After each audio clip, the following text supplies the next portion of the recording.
Right, an update. I haven't been in the garage for a little while. Just work and stuff. And the weather's been shit. So I'm now in the garage. I've done the brakes, as I said in the last video.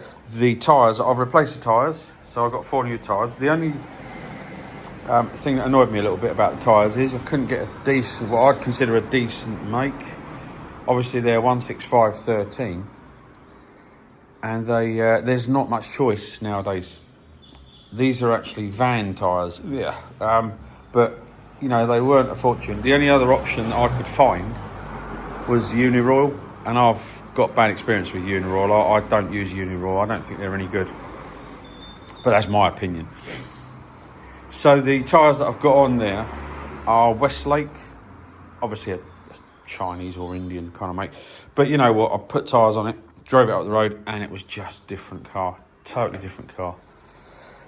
The clutch, the clutch kind of failed on me. The hydraulics failed. Didn't know if I mentioned that last time. As you can see down there, maybe you can, maybe you can't. Let's put a bit of light on the subject. No, can't do that. Anyway, the clutch hydraulics have failed. And it was the clutch master cylinder. It was screwed. Just water had been sitting in it for such a long time. So I've ordered a new one. I found a new one online, and I've ordered a slave as well. The next job was the alternator. Now the alternator, let's look a little bit of a look at that light corrosion there on the inside. I think the battery's leaked at some point. It looks much worse than it is. I'm going to rub that down. Put a bit of Q-rust on it and maybe put a bit of paint on it. But anyway, what you might be able to notice is that the alternator's missing because the alternator light came on, charging light.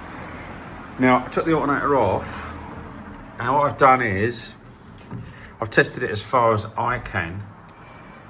The regulator pack on the back with the brushes in, I've got a feeling it was a sticking brush or a glazed commutator. So anyway, I cleaned up as much as I could. I'm going to stick that back on this morning and see if it's fixed it. I can potentially get another alternator, but I'd like to stick with the one I've got. That's the plan this morning. I'm going to stick the alternator back on. It'll take about 10 minutes.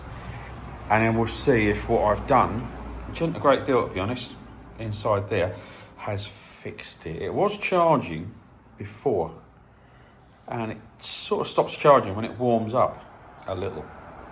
So it could be that the commutator's glazed over. But anyway, I've cleaned all that up, and we'll just stick it back on and see where we go.